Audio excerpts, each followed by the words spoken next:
construída sobre um planalto, bem no coração da Espanha.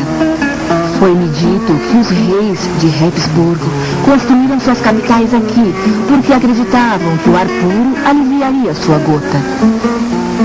É uma cidade aristocrática, dominada por palácios majestosos, parques elaborados e praças serenas. Mas existe uma atração que torna Madrid invejada por todo o mundo: o Prado.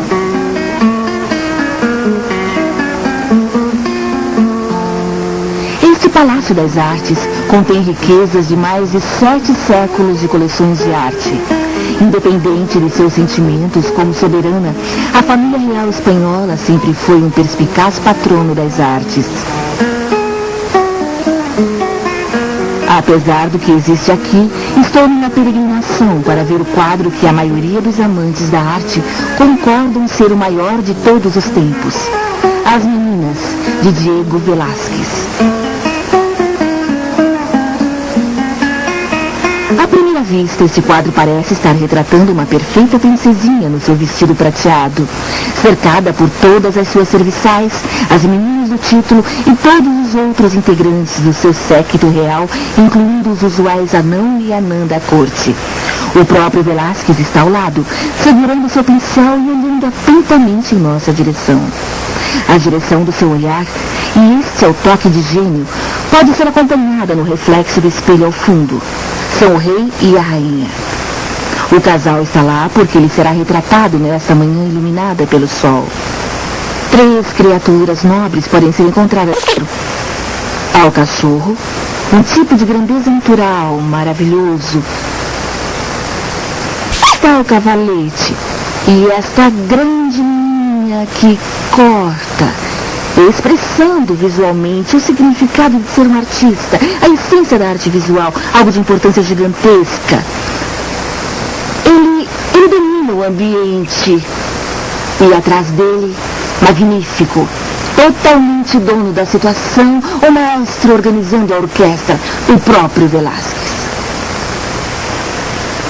O centro do quadro pode parecer ser o reflexo do casal real, mas é claro que o verdadeiro centro é Velázquez. Ele domina todos ali. E existe um fato adicional comovente, que só soubemos atualmente. É que esse quadro, que costumava estar pendurado no aposento privativo do rei e que ele admirava com frequência, não possuía essa cruz vermelha no peito de Velázquez. Esta é a cruz de São Diego. E ela significa: eu sou um aristocrata. Só 3 anos depois, quando Felipe IV, que amava e admirava Velázquez, usou seu prestígio e insistiu que Velázquez fosse admitido na nobreza, é que ele ganhou a sua cruz. Imediatamente Velázquez pegou o quadro de volta e acrescentou a cruz, porque ela era tão importante para ele. Assim, ao mostrar a todos que ele era um cavalheiro, ele também alcançou a sua outra ambição. Ele mostrou que artista soberbo ele era. Ele pôde pegar algo comum, como um dia no estúdio fazendo seu trabalho, que era o de retratar a família real e de alguma forma enriquecê-lo com tanta luz e poesia, que ficamos enfeitiçados.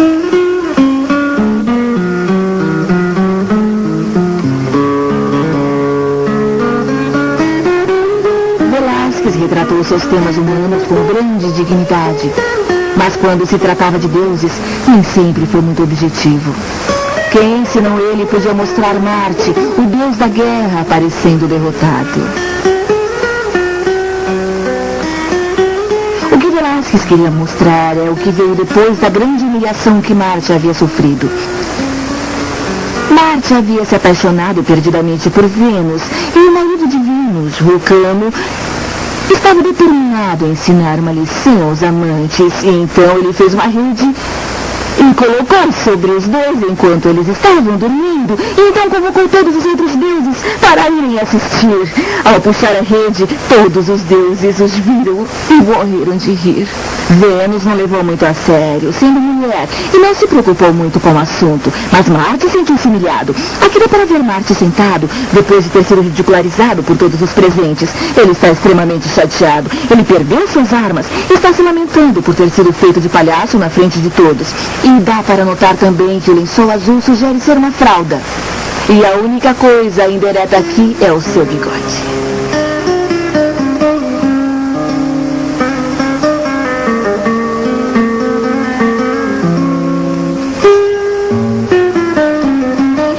Apenas um artista que podemos considerar como sendo do mesmo porte que Velázquez, e este é Francisco Goya. Ele também passou boa parte da vida como artista da corte, mas Goya tinha um temperamento impetuoso e uma imaginação sombria e melancólica. Viu pessoalmente os horrores da guerra quando Napoleão invadiu a Espanha. Este é um dos grandes ícones da crueldade e coragem humana, quase uma imagem de crucificação, os executores sendo retratados como máquinas de matar sem rosto. É algo em que podemos nos transformar se não assumirmos responsabilidade por nossos atos.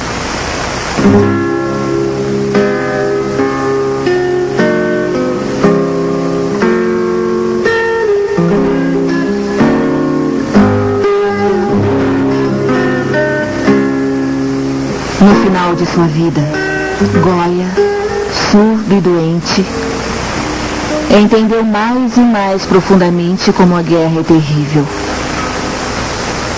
Ele compreendeu não só com sua mente, mas com seu coração, qual o significado da crueldade em relação a outras pessoas. E esse quadro é algo que nós, do século atual, pessoas em pânico, fugindo desesperadamente, também compreendemos. Todas as carroças e os animais, todos escapando do grande colosso que cavalga o horizonte e domina o céu. E nos perguntamos, o que é o colosso? Bem, em um nível bem superficial, é a guerra napoleônica, a grande ameaça que pairava sobre a Espanha. E aí vemos de novo. E dá para notar que o colosso está de costas para o fugitivo. Ele está olhando para longe, não para eles. E imaginemos que talvez não seja um colosso atacante, mas um colosso defensor, o grande e heróico espírito da Espanha que lutou até o fim para manter seu povo seguro. Dizer que é a bomba atômica, ou a morte, ou o câncer, ou a AIDS, isso tudo torna muito pequeno. Não é um medo racional, da mesma forma que o colosso não é uma imagem racional. É comovente pensar em Goya.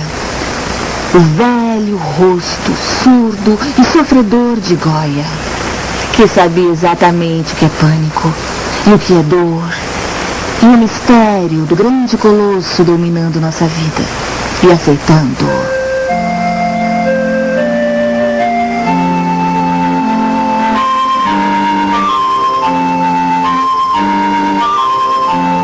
Minha próxima viagem me leva a Veneza.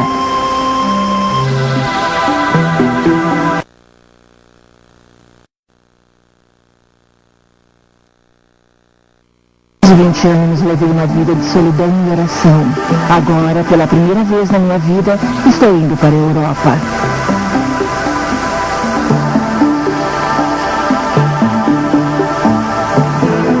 Eu estou fazendo uma viagem maravilhosa. Vou à procura de alguns dos mais belos tesouros artísticos de todo o mundo.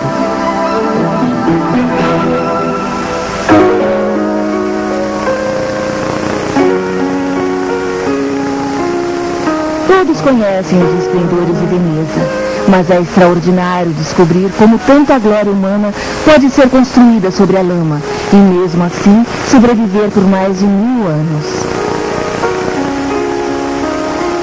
Os venezianos têm uma história orgulhosa e as gôndolas são um lembrete do longo caso de amor da cidade com o mar. Imagine só como seria viver aqui e ir trabalhar todo dia inspirado pelos diversos exemplos da arquitetura mais exótica do mundo. O esplendor de Veneza só é suplantado pela riqueza de seus tesouros. Herdeiros e mercadores eram colecionadores em uma escala prolífica e eles decoraram seus edifícios com trabalhos dos próprios artistas da cidade, Tiziano, Tintoretto e Veronese, isto para mencionar apenas alguns deles. Mas eu gostaria de começar com um artista pouco conhecido chamado Carpaccio. Sua pintura de São Jorge o Dragão está aqui há mais de 500 anos. São Jorge é uma dessas personagens que existiram desde os tempos pré-históricos. Nossas lendas mais antigas discorrem sobre o herói que destrói o dragão do inverno e sobre o herói que destrói o dragão da morte. De alguma forma, sempre existiu um São Jorge. Nós sempre ansiamos por este cavaleiro em sua armadura que aparece para derrotar o mal. E ele está cavalgando um grande cavalo negro de força monumental para derrotar o dragão. Carpaccio nos deu esse maravilhoso dragão.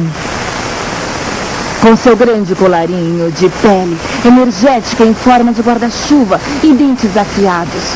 Nós podemos ver que esse dragão tem andado ocupado por algum tempo. Vejam só todos esses corpos espalhados em volta e percebam que não se trata só de jovens mulheres. São Jorge pode ser o herói que salva a princesa, mas na verdade ele está salvando todo mundo. Aqui há homens e também corpos de animais. São Jorge nos mostra seu grande poder, que é representado pela longa e ereta lança que atravessa diretamente. Vejam como ela entra na boca e sai pelo outro lado. E talvez nós devêssemos olhar para as pessoas que estão lá longe, encostadas com tanta segurança em suas balaustradas e fora de sua fortaleza, desinteressadas, apenas olhando, enquanto São Jorge está lutando sozinho com o dragão. O que o dragão representa pode ser visto de muitas formas. Eu, pessoalmente, acho que o dragão é o orgulho humano, nossa própria crueldade, o dragão interior. E a não ser que enfrentemos o dragão, a não ser que tenhamos vontade, determinação, sejamos tão atentos e sérios quanto São Jorge, o dragão não será morto. Nosso dragão, nossa responsabilidade. Veneza é uma cidade eterna. Ela tem uma estranha luz atmosférica que atraiu os artistas há séculos. Os seus mais importantes trabalhos estão preservados na academia. Aqui se pode entrar no mundo da Renascença, quando a cidade se encontrava no apogeu de sua glória. Esta galeria se orgulha de possuir uma joia tão preciosa que concorre com a própria Mona Lisa. A tempestade de Giorgione é um mistério assombroso e tão delicado que podemos nos aproximar muito. Giorgione morreu aos 30 e poucos anos, mas ele trouxe algo totalmente novo para a arte. Um tipo de poesia selvagem, doce e valente. Um tipo de música visual que nunca foi equiparada e... eu acho que parte da magia é que ninguém sabe por que fica encantado por ela. Qual é o assunto? Já foram feitas longas explicações. Uma é muito antiga, é que aqui nós temos uma paisagem com um soldado e um cigano. Mas isso não explica a fascinação gerada por essa imagem. Então, outros estudiosos disseram, é Marte e Vênus. E outros disseram, não, é Adão e Eva. E outros diziam graciosamente, isso é ridículo. É o ato da vida. O homem com seu cajado e a contemplação da vida. O que talvez seja verdade, porque se ele tentar se mover, todas suas roupas poderão cair. Porque ela certamente não é uma mulher ativa. E outros, olhando para o estranho abismo que separa os dois, disseram que talvez seja macho e fêmea, eternamente ansiando um pelo outro, mas eternamente afastados. Mas seja o que for, eu tenho a minha própria explicação, que é esta. Eu acho que o centro da pintura é a luz do raio. Se nós temos um mundo escuro, onde não se vê nada, e de repente o raio ilumina e podemos enxergar o que vemos. Vemos dois incidentes isolados, que não conseguimos entender, e depois a escuridão envolve tudo de novo. Então a pintura é toda sobre o sentido de ver e não ver. Nunca entendo o que se vê, o que é dolorosamente conhecido por todos nós, e que dá a essa pintura a sua maravilhosa poesia.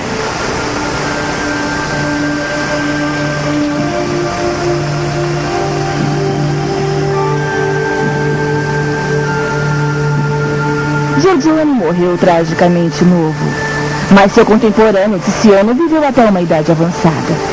Muito poucos artistas conseguem se aprimorar e melhorar conforme vão envelhecendo, mas Tiziano foi um deles. Este provavelmente é seu último quadro.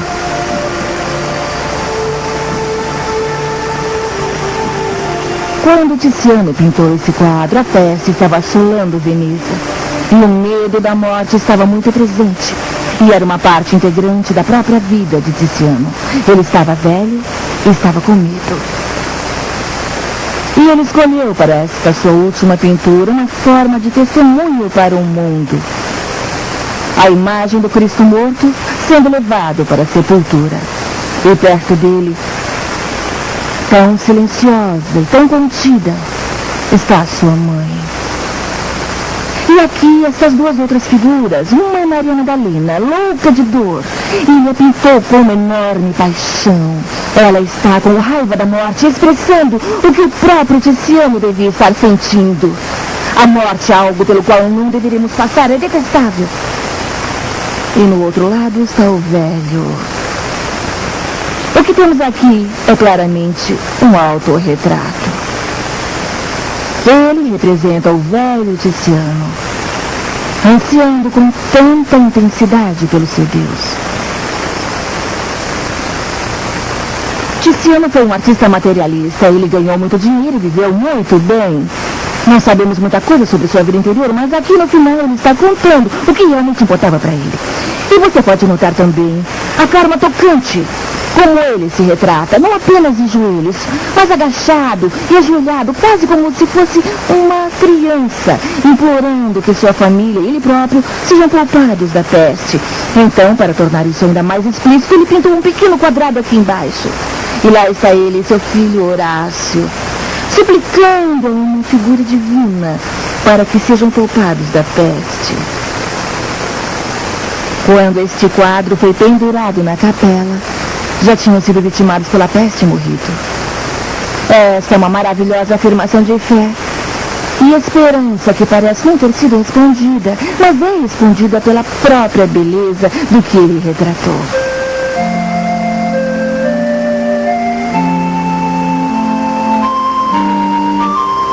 Na próxima semana, uma grande jornada me levará até São Petersburgo.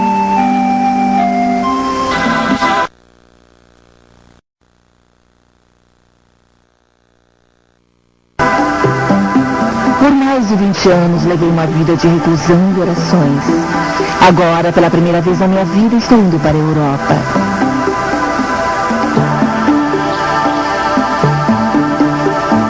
Eu estou fazendo uma viagem maravilhosa. Estou à procura de alguns dos mais belos tesouros artísticos de todo o mundo.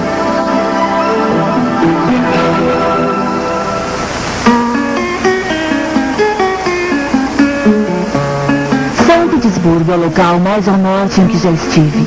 Ainda bem, porque o mar por aqui congela durante todo o inverno. Para se poder assimilar o esplendor desta cidade, é preciso vivê-lo. E é uma grande ironia que exatamente devido ao comunismo tão pouco tenha mudado por aqui. No coração da cidade está o Palácio de Inverno e o Hermitage, originalmente um museu particular dos czares. O seu tamanho é algo esmagador, 400 aposentos, 22 quilômetros de corredores e cerca de 3 milhões de objetos em exposição. Parece incrível que aqui exista um salão inteiro repleto de Rembrandts. Mas felizmente eu não tenho nenhuma dúvida sobre qual deles eu amo mais. Este é o Filho Pródigo, de Rembrandt. E eu acredito que em qualquer lugar do mundo as pessoas irão reagir a este quadro. Esta é a história de um pai que tinha 2 filhos. E o filho mais novo disse ao pai: olhe, eu não quero esperar até sua morte para receber o meu dinheiro, eu quero agora. E o pai deu a ele sua herança. O filho foi embora para um país distante e viveu à larga, gastou todo o seu dinheiro. Então o país entrou em recessão.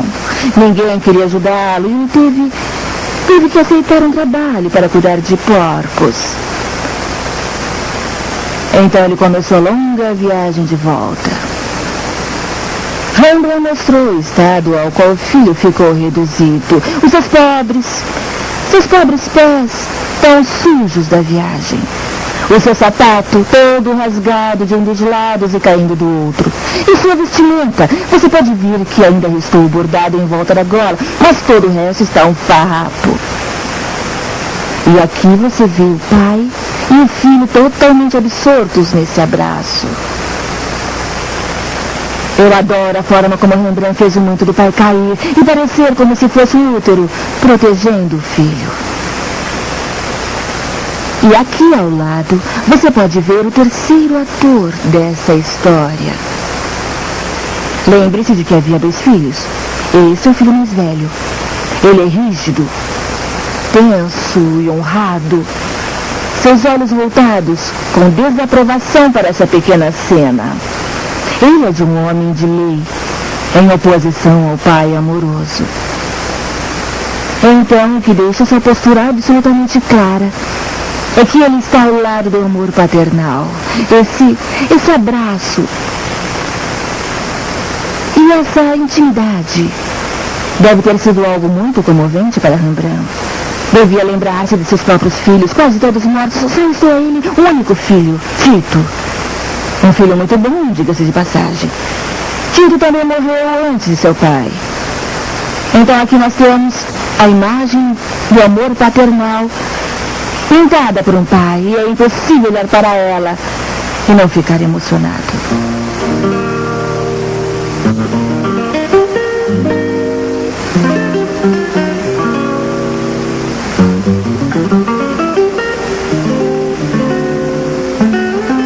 O Hermitage está repleto de obras de arte que nos emocionam.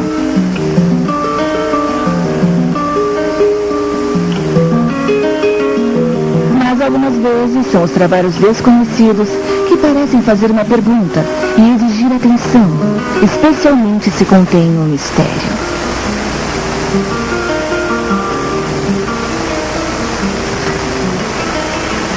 Esta pintura chamou minha atenção, ela me fascinou. Tenho que confessar que não foi só pela beleza da obra, apesar de ela ser realmente uma pintura maravilhosa, feita por Correggio. Não. O que me atraiu mesmo foi seu olhar. É um olhar tão reservado. E por séculos foi só isso que se viu nela. Mas então começou a investigação. Em primeiro lugar, foram traduzidos os dizeres da tigela de prata. Descobriu-se que se trata de algumas frases da Odisseia de Homero. E foi extraído do trecho no qual Helena está preparando uma poção mágica que vai eliminar todas as tristezas. Veja, muitas vezes disse que esse é exatamente o objetivo da arte. Então descobriu-se que havia realmente uma poetisa ligada a Correggio. Houve uma Verônica Gambara, uma poetisa muito conhecida. E havia uma outra que tinha uma conexão com o soberano da cidade. Bem, não acho que se tratava da segunda dama, simplesmente porque se dizia que ela, quer dizer, Correggio se referia a ela como a mulher mais bonita que já vi. Apesar desta ser uma dama bonita e sedutora, ela tem um nariz um pouco comprido. Eu não acredito que ela esteja representando para nós uma esplêndida verdade, por isso aposto na Verônica. E quando você descobre que talvez ela seja uma poetisa, você vê que atrás dela há um pé de louro, sempre um sinal de poesia. E também a era da imortalidade. E esta corrente de ouro talvez não seja apenas adorno pessoal. É a corrente de ouro que premia o artista triunfante. E o trabalho de detetive, muitas vezes necessário para a arte, altera esta imagem. Se ela conhece um segredo, ela o está dando a nós, para que seja nosso segredo também. Ela pede que peguemos a sua tigela e bebamos também.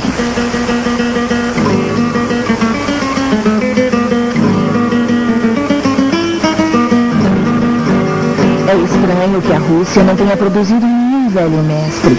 Somente no século XX, com a arte abstrata, houve um florescimento do gênio artístico. Infelizmente, as autoridades não gostavam desta arte. Agora, finalmente, o maior artista russo, Kandinsky, está sendo apreciado, mesmo que ele esteja apenas pendurado no sótão. Ao olhar para ele pela primeira vez, você pode até ficar totalmente perplexo. Eu vou arriscar um palpite e dizer o que eu acho que isto pode ser. Eu acho que isso é uma batalha no mar. Acho que aqui nós temos um navio, os remos de 2 navios colidindo. Eu acho que esses são os tiros do canhão. E você vê a onda, talvez isso seja um navio afundando. Existe um tipo de erupção e explosão por toda parte. Bem, alguém que tenha passado um tempão observando esse quadro e esteja assistindo diga, como ela é boba, obviamente se trata de uma nevasca alpina. Ou talvez seja uma tarde atribulada na casa dos Kandinsky. Mas, independente do que se possa achar, deve ser uma cena de violência, porque esta é uma imagem violenta. E quando digo que isto é um navio ou é uma onda, não estou dizendo literalmente que é isto mesmo. É nisso que se baseia. Ele está tentando nos transmitir uma sensação do que talvez possa estar presente em uma batalha naval, com confusão e violência, coisas balançando de lá para cá. Ele está usando a cor como uma forma de expressar emoção. E talvez esta seja uma dimensão em linhas que os revolucionários russos não gostavam desse tipo de arte. Diziam que as pessoas não entendiam isto. Eu acho que isto é uma calúnia a respeito do povo. Então Kandinsky foi para o exílio. Pelo resto da vida, ele pintou em Paris e, é claro, que os franceses o compreenderam imediatamente.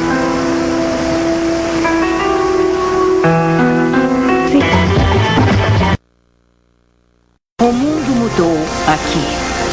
Num frenesi alvo e ardente de invenção, a história da humanidade e a história da pintura se fundiram.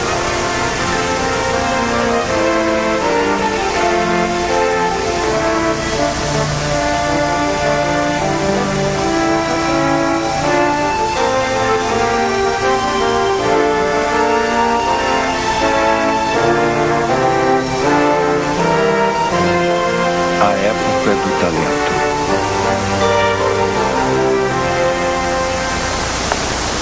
A cidade de Florença, possivelmente a cidade mais importante na história da pintura, porque era a cidade da Renascença, onde Leonardo, Michelangelo e Botticelli viviam e trabalhavam. Pintores que tornariam visível um novo sentido do que significava ser humano. Mas se você perguntasse aos grandes artistas da Renascença onde a fogueira dessa nova visão começou a estalar e crepitar, eles o conduziriam a uma pequena capela na igreja carmelita. Todos eles vieram aqui para maravilharem-se com o trabalho de um jovem artista, Masaccio, para sempre jovem, porque ele morreu com 20 e poucos anos. E a Renascença começou com ele. Adão e Eva, sendo expulsos do paraíso, da satisfação do ventre, à fria e dura luz do cotidiano. E Masaccio os fez tão totalmente verossímeis para nós, pessoas tão diferentes. Adão tão inconsciente do corpo, mas ele esconde o rosto, ele não aguenta a luz da verdade. Talvez ele não saiba mais quem ele é. E Eva, bem ciente do corpo, embora não haja ninguém para vê-la, mas o que ela expõe é o rosto, aquele terrível grito primitivo que ela emite. E os olhos dela, um olhar de recém-nascido. Ou você poderia dizer que o rosto dela é como uma caveira, porque agora que nasceram, eles morrerão. Tudo realmente reflete através da história dessas duas imagens. A linda nudez masculina de Adão e a sexualidade de Eva. E a imersão deles na verdade. O anjo não está conduzindo eles para fora. Eles estão indo embora. É aquela culpa humana. E isso, creio eu, é muito importante. Porque nós podemos pensar na Renascença como vendo a humanidade como divina. Não! Eles viam a humanidade como digna, como capaz de aguentar e assumir responsabilidade. Mas eles carregam o peso de toda a dor que a humanidade conheceu, todas as culpas e medos. Eles sofrem na terra e refletem suas próprias sombras. E era disso que a Renascença tratava, a humanidade como íntegra, sofrendo, mas responsável.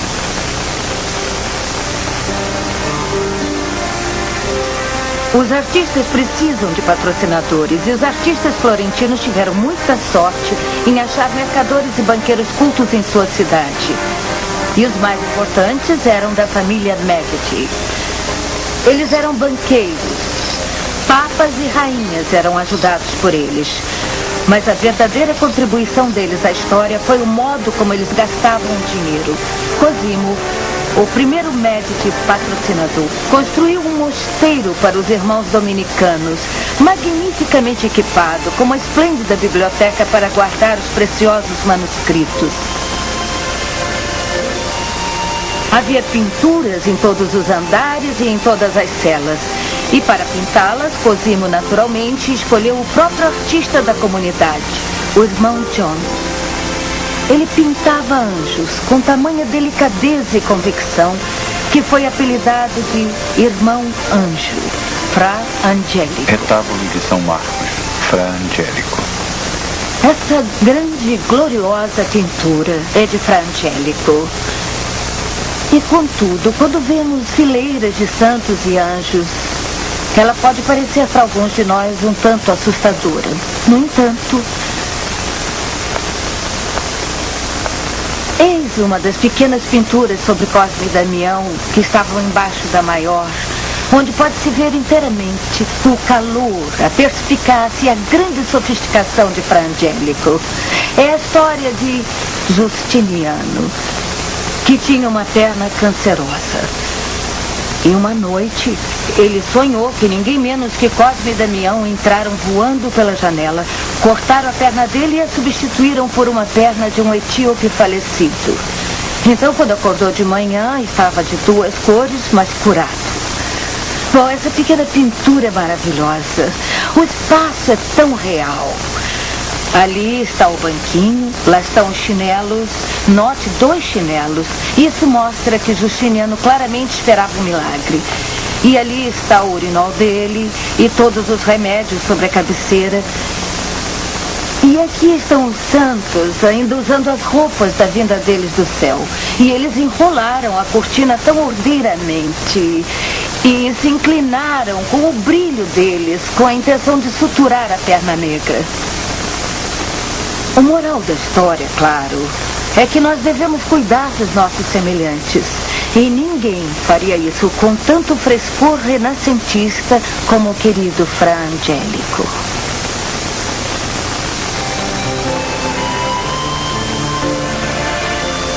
Os ricos sempre gostaram de decorar o seu lar. E a Renascença buscou novos temas. Aqui na Vila Leme, as pinturas não eram religiosas, não. Essas eram imagens que os eruditos renascentistas estavam descobrindo na época. O mundo da mitologia, musos, encantos. O mundo clássico estava na moda. E quem mais sintonizado com ele do que Botticelli?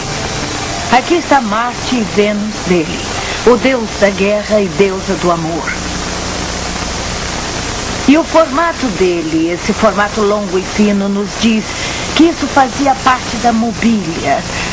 Ou sobre a arca, ou sobre uma porta. Mas onde estivesse a mobília. E uma mobília de quarto.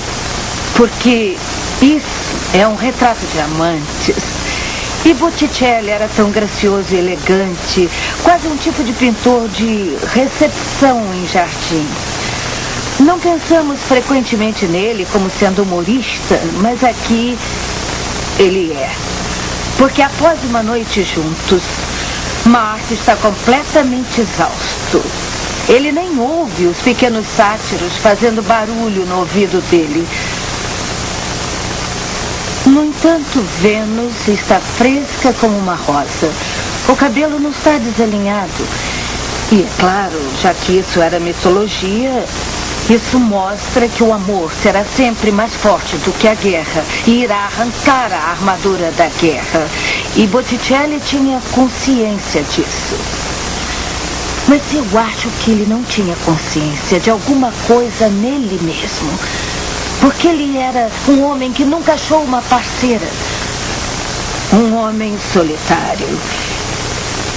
E repare bem nesses amantes, como estão separados. Não há unicidade. Você não sente que Marte se importa com isso? Ele só está imerso numa espécie de cochilo insensível. Mas Vênus, naquele brejeiro sorrisinho, você não acha que há um elemento de uma mulher encarando a solidão? Será que muitas mulheres renascentistas olharam para isso e sentiram que essa era a vida de uma mulher? Eu acho que são todos esses elementos. A perspicácia e o compromisso moral que eram tão profundos no Botticelli. E essa inconsciente compreensão do que significava estar só, que tornam essa pintura atraente como ela é.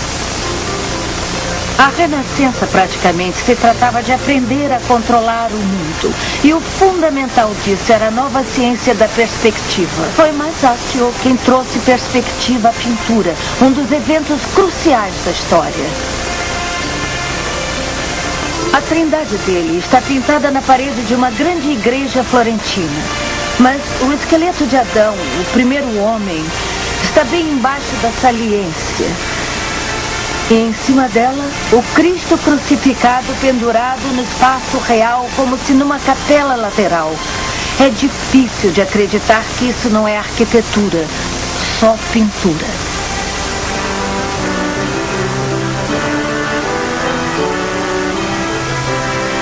Leonardo, o homem de 20. Filho ilegítimo de um advogado de uma pequena cidade, ele possuía uma das mais notáveis mentes de todos os tempos. 20, século XV, 1450. Nada parece ter escapado à mente indagadora dele. O voo dos pássaros, veículos blindados, circulação do sangue, medição de ventos, helicópteros, submarinos, astronomia. Todos eles atormentavam o brilho caprichoso de sua imaginação. O que podemos deduzir de um homem que enviou uma ficha para emprego, incluindo em detalhes sua perícia em engenharia e ciência, e acrescentou um pós-escrito dizendo que também pintava um pouco? E foi isso que ele pintou, um dos mais famosos quadros de todos os tempos. Nós olhamos tanto para o Mona Lisa que pensamos que o entendemos, mas não entendemos. Ele é infinitamente sutil e, contudo, a não ser que a gente realmente olhe para ele e tente entendê-lo, nunca entenderemos Leonardo. Se você pensar bem, um grande retrato é geralmente muito bonito e cheio de personalidade. Ele é um campo de carga, ele nos leva a um dínamo da personalidade de outra pessoa. Mas não o Mona Lisa. Nós não estamos reagindo a ela não está reagindo a nós, mas ao artista. Lembre-se, Leonardo era o homem mais bonito da sua geração. Ótimo cantor. Quando ele pintava, geralmente tinha músicos. E nós sabemos com certeza que ele nunca teve um relacionamento emocional com uma mulher. Rapazes, sim, mas só isso. Então aqui está essa esposa do mercador, Mona Lisa, assistindo com um divertido interesse, com um sorrisinho secreto. Esse lindo e poderoso homem de aparência aristocrática pintando-a. E ela sabe exatamente o que pensa e ela não vai partilhar isso.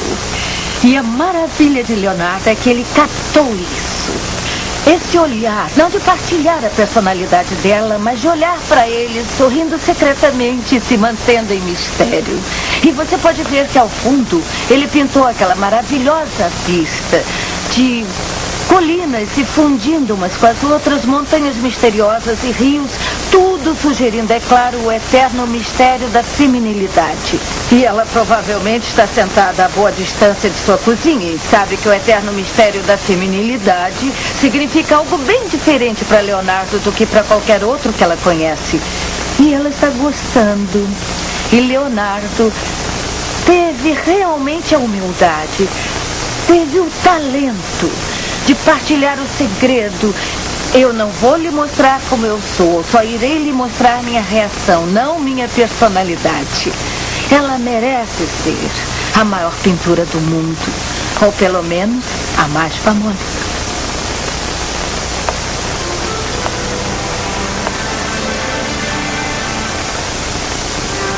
Roma, século XVI. Leonardo introduziu o clímax da época, a Alta Renascença. O centro havia mudado para Roma. Na época, uma cidade um tanto lamentável, com vacas pastando no furo. Mas um ambicioso papa achava isso humilhante. Júlio II queria fazer com que Roma voltasse ao seu antigo esplendor imperial. E começou a reconstruir a cidade numa escala gigantesca. E no centro, ele construiria São Pedro, a maior catedral do mundo.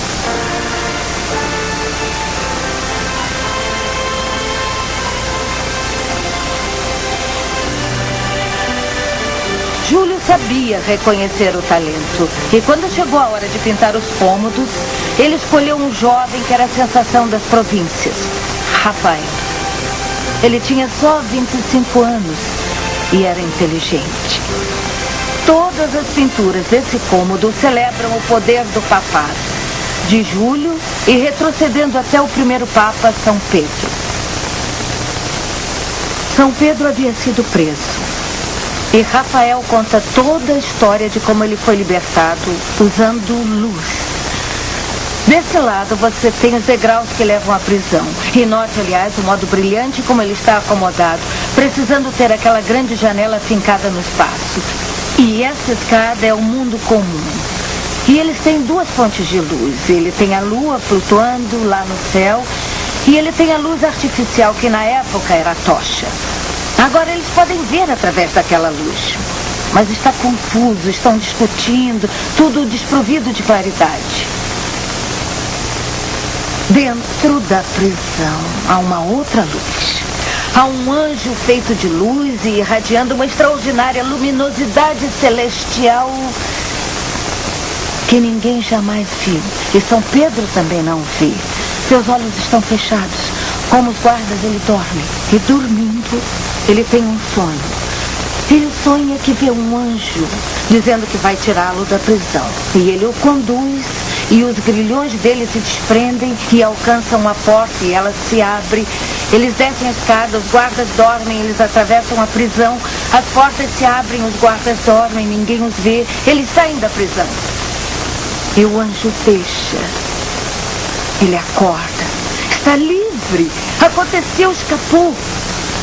Agora, o grande Papa Júlio II, o homem que reconstruiu Roma para ser a capital mundial da arte, adorou essa história. E quis que Rafael pintasse isso, porque achava que isso mostrava que não se pode reprimir um bom Papa.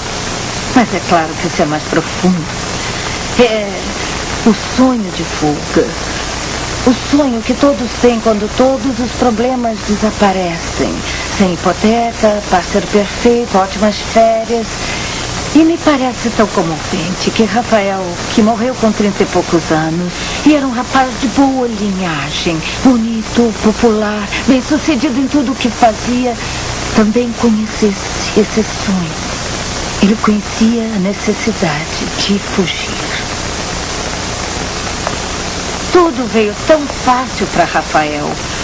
Como isso pareceu injusto para esse gênio trabalhando duramente pelo corredor. Michelangelo era de uma linhagem de sangue azul impecável. A família dele se sentiu ultrajada por ele escolher trabalhar com as mãos. Mas ele tinha sido criado pela esposa de um pedreiro. Ele gostava muito de ficar com as mãos sujas e o macacão manchado. Esculpir era realmente empolgante para ele.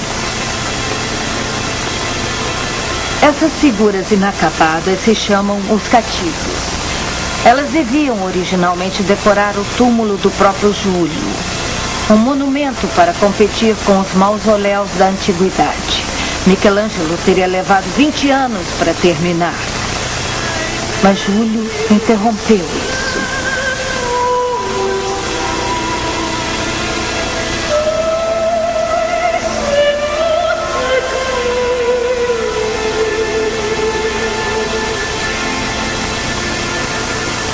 Ele pediu ao artista para pintar um teto. Michelangelo detestava pintar. Ele achava que não tinha talento para isso. E aqui está o que ele fez.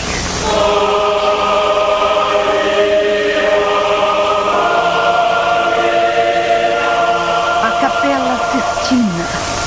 A pura exuberância e beleza física do que Michelangelo produziu nunca foi superada. Podemos quase dizer que toda a Renascença, que se trata de nova vida, está resumida no nascimento de Adão.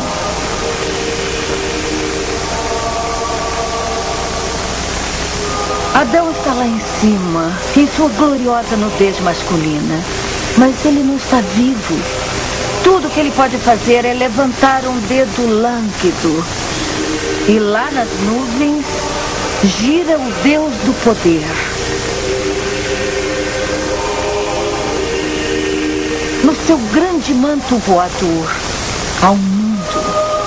Se aquela é Eva ou não, há um rosto humano lá, olhando diretamente para Adão, com um olhar provocando-o a responder ao desafio.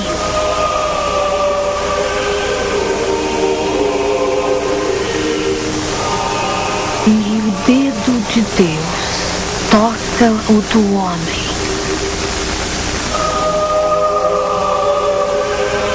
Adão é tão bonito, mas ainda não tem uma mente, não está vivo. E isso importava intensamente para Michelangelo. Ele achava que o auge da beleza era o jovem corpo masculino. Mas tinha de ser um corpo pensante. E para demonstrar isso, ele pôs por todo o teto o que chamamos de inuti. Os eruditos frequentemente se perguntaram o que estão fazendo lá. O que estão fazendo é tornando isso inescapável. Que somente beleza não basta. Você precisa ter um espírito. Precisa ser um ser pensante. E todo o teto conta a história da nossa aventura através do tempo, a qual nos trouxe onde nós estamos agora.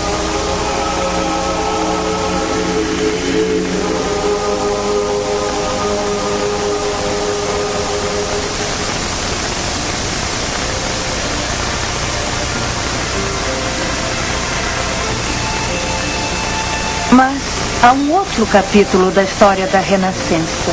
Um que começa na cidade de Veneza e o qual tem todo um esplendor próprio.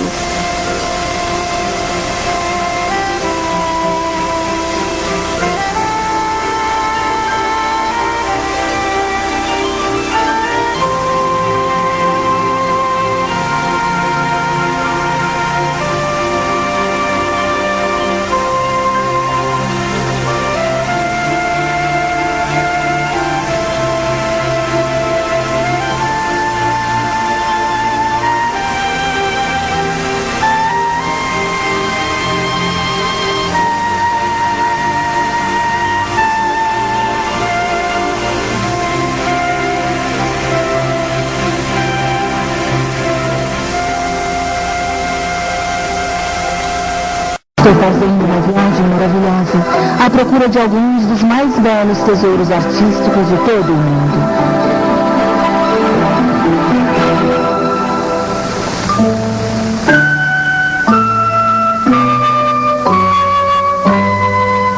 Hoje estou em Viena, uma cidade repleta de palácios magníficos e estátuas monumentais.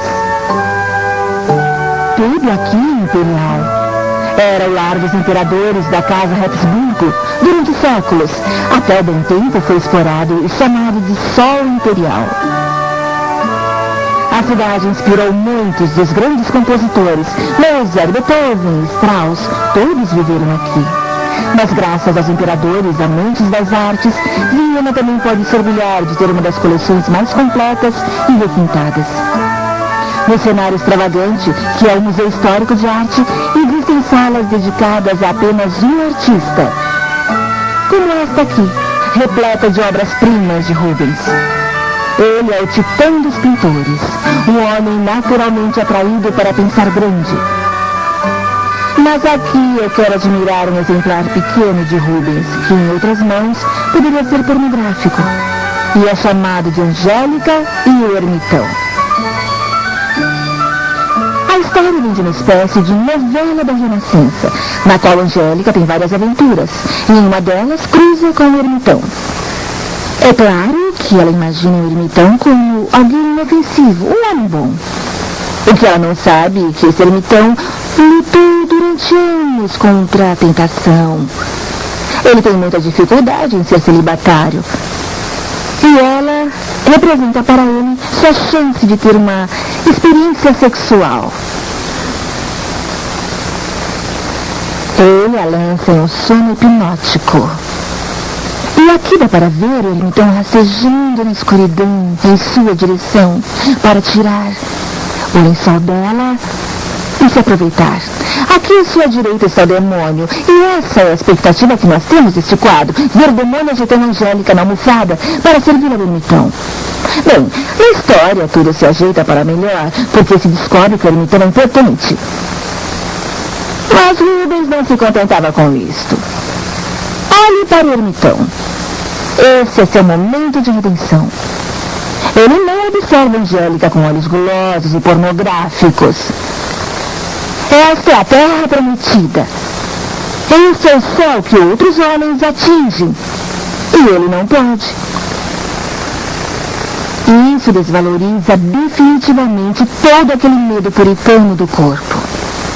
E somente Rubens, esse poeta doce, sadio e generoso, tem a capacidade de ver, sem aquela mediocridade e mesquinharia do macho, a maldade feminista que se infiltra em cada um dos outros, retratos de Angélica e do Ermitão.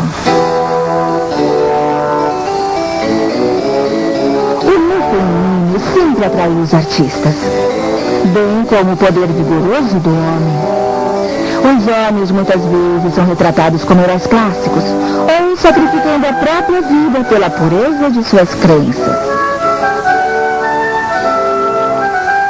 Uma das imagens favoritas dos artistas da Renascença era São Sebastião. Mas não porque ele tenha sido um grande mártir cristão, mas porque era uma chance de mostrar um glorioso macho nu sendo torturado até a morte. São Sebastião foi usado como alvo do seu regimento porque ele recusava-se a adorar o imperador. E aqui está ele. Ele está travejado de flechas, dá para contá-las, se no mínimo uma dúzia. Mas ele não está morto, ele ainda está de pé. Eles transformaram esse amigo em alfineteira vivo. Se olhar para Sebastião, eu estremeço quando olho para ele, com essa flecha que atravessa o rosto. Você irá notar que as cordas que o seguram não estão tão apertadas, porque ele está preso lá mais pelo princípio, disposto a morrer para não desistir de suas crenças. Agora, mantenha. Encontro a forma perfeita para mostrar a diferença entre a pedra invulnerável e a carne humana, que é muito vulnerável. Sangra e o homem morre. A pedra se despedaça e a civilização desaparece. No final, o que sobrevive é o espírito humano.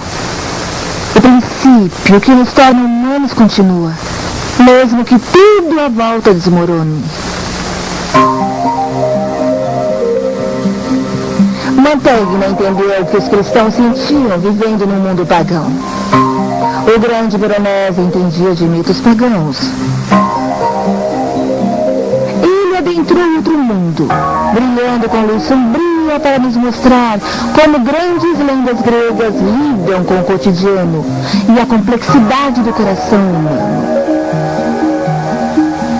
Esta é uma das grandes histórias de amor da antiguidade, Vênus e Adonis.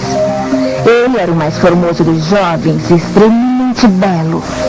E Vênus, a quem todo homem desejava, o desejava e admirava.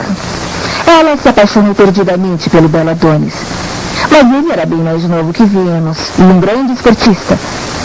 E como ela era uma deusa, ela sabia que se Adonis fosse caçar em um determinado dia, ele seria morto. Adonis ama Vênus, mas não o suficiente para ouvi-la. No instante, ele irá embora e será trazido deitado numa maca, morto. E Veronese escolheu exatamente esse momento, antes do amor morrer. Agora essa história, igualmente bela, é a maravilhosa história de Dejanira e Hércules, esses dois amantes que eram casados e eram tudo um para o outro, mas cujo amor também estava condenado pela traição. E aqui se vê o momento quando Hércules, voltando de uma caçada, descobre para seu espanto que o centauro Nesso levou a sua mulher Dejanira para o mato onde pretende violentá-la. E esse é exatamente o momento antes do surpreso Hércules retesar e apontar o arco e atirar e conseguir matar Nesso. Um final feliz? Não. Porque enquanto Nesso está morrendo, seu coração diabólico o tenta realizar uma vingança maligna. Então ele diz a Dejanira: mergulhe um pano no meu sangue. E se em algum momento Hércules estiver em dificuldades, dê a ele uma veste feita desse pano. Isso será minha expiação, porque ela o manterá seguro. Dejanira acredita nele e obedece. Hércules coloca a veste e é uma roupa envenenada. E ele cai morto e Dejanira acaba morrendo de coração partido. Essa é uma das coisas mais difíceis de aceitar, que nossos entes queridos irão morrer um dia. Realmente é uma ideia insuportável, e Veronese conseguiu torná-la suportável, situando o tema no contexto de árvores outonais. As folhas secam, as folhas apodrecem e caem, e depois de muitos verões o cisne acaba morrendo. Então ele nos diz que a tristeza pode ser transformada em poesia, pode transformar-se em uma grande arte, e desta forma a vencemos.